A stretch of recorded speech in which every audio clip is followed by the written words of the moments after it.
જય શ્રી કૃષ્ણ. રાધે રાધે. શ્રી કૃષ્ણ ગોવિંદ હરે મુરારે, હે નાથ નારાયણ વાસુદેવાય. મિત્રો, આજે આપણે વૈશાખ માસ મહાત્મયનો ભાગ 11મો કરીએ.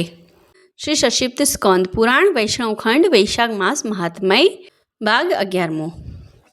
ભગવાન વિષ્ણુના સ્વરૂપનું વિવેચન, પ્રાણની શ્રેષ્ઠતા, જીવોના વિભિન્ન સ્વભાવ અને કર્મોનું કારણ તથા ભાગવત ધર્મનો બીજો ભાગ કરીએ. વ્યાધે પૂછ્યું, હે મહામતે, ભગવાન વિષ્ણુના રચેલા કરોડો અને હજારો સનાતન જીવ અનેક પ્રકારના માર્ગો પર ચાલનારા અને વિભિન્ન કર્મો કરનારા કેમ દેખાય છે? આ બધાનો સ્વભાવ એક સરખો કેમ નથી? આ બધું વિસ્તારથી જણાવો. શંખે કહ્યું, રજોગુણ, તમોગુણ અને સતોગુણના ભેદથી 3 પ્રકારના જીવ સમુદાયો હોય છે. તેમાં રાજસ સ્વભાવના જીવો રાજસ કર્મ, તમોગુણી જીવો તામસ કર્મ તથા સાત્વિક સ્વભાવના જીવ સાત્વિક કર્મ કરે છે. ક્યારેક ક્યારેક સંસારમાં તેમના ગુણોમાં વિષમતા પણ થાય છે. તેથી તેઓ ઉચ્ચ નીચ કર્મ કરતા રહીને તે પ્રમાણે ફળ ભોગવે છે. ક્યારેક સુખ, ક્યારેક દુઃખ અને ક્યારેક બંને આ લોકો ગુણોની વિષમતાના કારણે પ્રાપ્ત કરે છે. પ્રવૃત્તિમાં સ્થિત હોવાથી આ જીવ તે ગુણોથી બંધાય છે. ગુણ અને કર્મ અનુસાર તેમનું ભિન્ન ભિન્ન ફળ હોય છે. આ જીવન પુનઃ ગુણોને અનુસાર જ પ્રકૃતિને પ્રાપ્ત થાય છે. પ્રકૃતિમાં સ્થિત થયેલા પ્રાકૃતિક પ્રાણી ગુણ અને કર્મથી વ્યાપક થઈને પ્રકૃતિની ગતિને પ્રાપ્ત થાય છે. તમોગુણી જીવ તામસી વૃત્તિથી જ જીવન નિર્વાહ કરીને સદા મહાન દુઃખોમાં ડૂબેલા રહે છે. તેમનામાં દયા નથી હોતી. તેઓ ઘણા ક્રૂર હોય છે અને સંસારમાં સદા દ્વેષથી જ તેમનું જીવન ચાલે છે. રાક્ષસ અને પિશાચ વગેરે તમોગુણી જીવ છે જે તામસી ગતિને પ્રાપ્ત થાય છે. રાજસી લોકોની બુદ્ધિ મિશ્ર હોય છે. તેઓ પુણ્ય તથા પાપ બંને કરે છે. પુણ્યથી સ્વર્ગ અને પાપથી યાતના ભોગવે છે. તે કારણે આ મંદભાગી લોકો સંસારમાં વારવાર અવગમન કરે છે. જે સાત્વિક સ્વભાવના લોકો છે તેઓ ધર્મશીલ, શ્રદ્ધાળુ, દયાળુ, બીજાના દોષ ન જોનારા તથા સાત્વિક વૃત્તિથી જીવન નિર્વાહ કરે છે. તેથી ભિન્ન ભિન્ન કર્મ કરનારા જીવોના એકબીજાથી જુદા જુદા ભાવ હોય છે. તેમના ગુણ અને કર્મ અનુસાર મહાપ્રભુ વિષ્ણુ પોતાના સ્વરૂપની પ્રાપ્તિ કરાવવા માટે તેમની પાસે કર્મોનું અનુષ્ઠાન કરાવે છે. ભગવાન વિષ્ણુ પૂર્ણ કામ છે. તેમનામાં વિષમતા અને નિર્દયતા વગેરે દોષ નથી. તેઓ સંભાવથી જ સૃષ્ટિ પાલન અને સંહાર કરે છે. બધા જીવો પોતાના કર્મ ફળને જ ભોગવે છે. જેમ માળી બગીચાના બધા છોડને સમાન રીતે સિંચે છે અને એક જ કૂવાના જળથી બધા વૃક્ષોનો ઉછેર થાય છે, છતાં અલગ અલગ સ્વભાવને પ્રાપ્ત થાય છે. બગીચો લગાવનારમાં કોઈ પ્રકારની વિષમતાની નિર્દયતાનો દોષ હોતો નથી.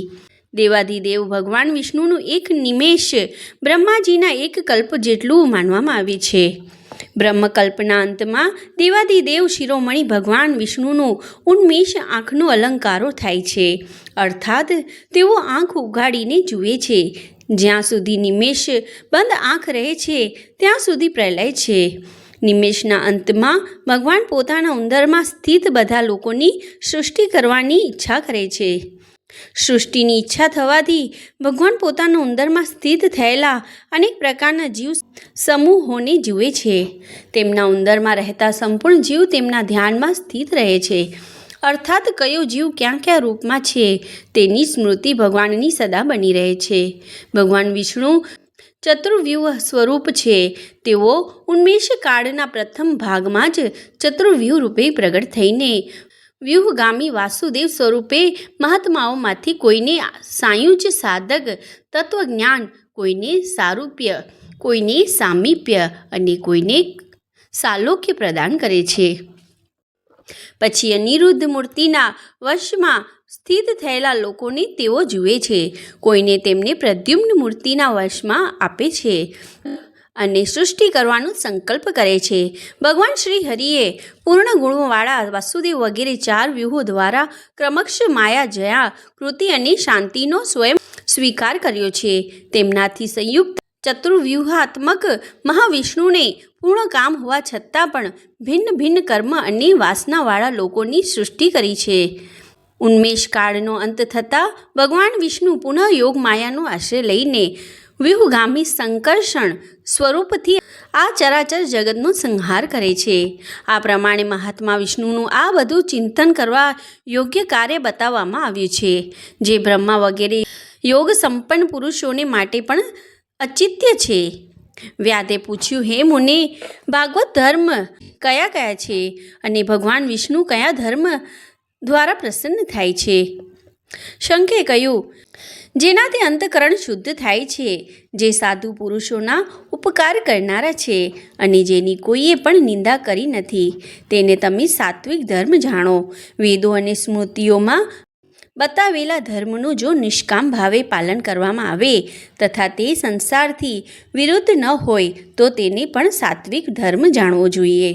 વર્ણ અને આશ્રમ વિભાગ પ્રમાણે જે ચાર પ્રકારના ધર્મ છે તે બધા નિત્ય, નૈમિત્તિક અને કામ્ય ભેદથી 3 પ્રકારના છે. તે બધા પોતપોતાના વર્ણ અને આશ્રમમાં ધર્મ ભગવાન વિષ્ણુને સમર્પિત કરી દેવામાં આવે છે. ત્યારે તેમને સાત્વિક ધર્મ સમજવો જોઈએ.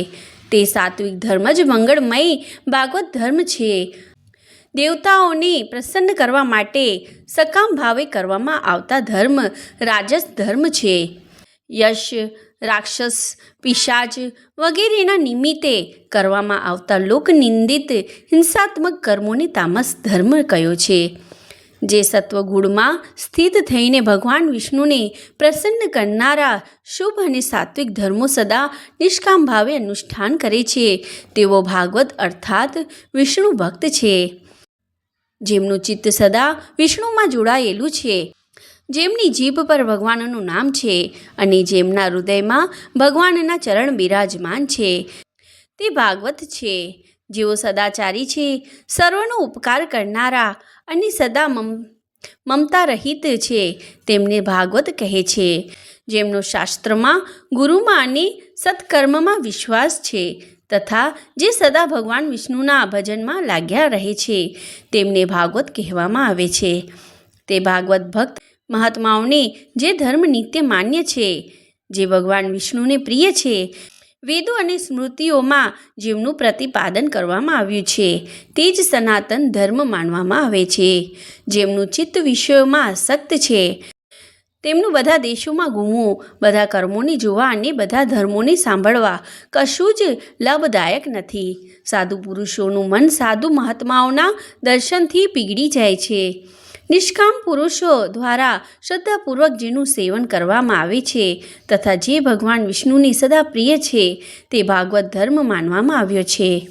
ભગવાન વિષ્ણુએ ક્ષીરસાગરમાં સર્વના હિતની કામનાથી ભગવતી લક્ષ્મીજીને દહીંમાંથી કાઢવામાં આવતા માખણની જેમ બધા શાસ્ત્રોના સારભૂત વૈશાખ ધર્મનો ઉપદેશ કર્યો છે. જે દંભરહિત થઈને વૈશાખ માસમાં વ્રતનું અનુષ્ઠાન કરે છે, તે બધા પાપોથી રહિત થઈને સૂર્યમંડળને પાર થઈને ભગવાન વિષ્ણુના યોગી દુર્લભ પરમધામને પામે છે. આ પ્રમાણે દ્વિજ શ્રેષ્ઠ શંખ દ્વારા ભગવાન વિષ્ણુના પ્રિય વૈશાખ માસના ધર્મોનું વર્ણન થઈ રહ્યું હતું. ત્યારે તે 5 ડાળીઓવાળું વટવૃક્ષ તરત જ જમીન પર પડી ગયું. તેની બખોલમાં એક ભયંકર અજગર રહેતો હતો. તે પણ પાપ યોનિમય શરીરનો ત્યાગ કરીને તત્કાળ દિવ્ય સ્વરૂપ ધારણ કરીને મસ્તક ઝુકાવીને શંખ મુનિની સામે હાથ જોડીને ઊભો રહી ગયો. જય શ્રી કૃષ્ણ. રાધે રાધે. મિત્રો, આ વૈશાખ માસ મહાત્મ્યની કથા અહીંયા પૂર્ણ થઈ. આગલી કથા આગલી વિડીયોમાં કરીશું. ત્યાં સુધી જય શ્રી કૃષ્ણ. રાધે રાધે.